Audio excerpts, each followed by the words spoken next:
ঋণ করে প্রয়োজনে ঘি খাও, তাইলেও সুখে থাকো। ঋণ করো, ঘি খাও, পরের ধনে পুদ্দারি করো, ঋণ করে ঘি খেয়ে জমিদারি করো, তাও ঋণ করো। আমার কাছে মনে হচ্ছে মাননীয় স্পিকার, এই প্রবাদটিকে সরকারি দলের কিছু সদস্য খুব সিরিয়াসলি নিয়েছেন, নিয়ে ওনারা ঋণ করো, ঘি খাও, তাও সুখে থাকো, এটাকে ওনারা এভাবে নিয়েছেন, ঋণ করো, ঋণ খেলাপি হও, তাও নির্বাচন অংশগ্রহণ করো।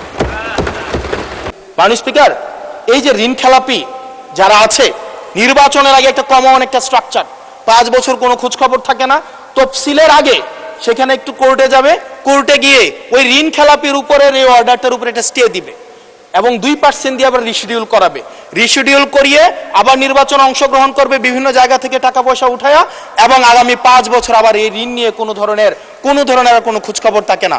জনগণের টাকা নিয়ে এই বিলাসিতা বন্ধ করতে হবে এবং ঋণ খেলাপিদেরকে ঋণ খেলাপি বলতে হবে।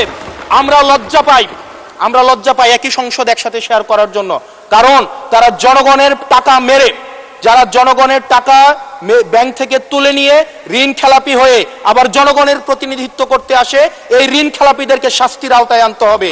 এবং তারা যখন সংসদ সদস্য হয়ে নির্বাচিত হওয়ার পরেও যদি তারা ঋণ খেলাপি হয়, এমন একটি আইন প্রণয়ন করতে হবে তাদের সংসদ সদস্য পদ যেন বাতিল হয়। সেটি শুধুমাত্র সরকার দলের জন্য না, শুধু বিরোধী দলের জন্য না, সেটি বাংলাদেশের উন্নতি, প্রগতি এবং সমৃদ্ধির জন্য সেটি প্রয়োজন।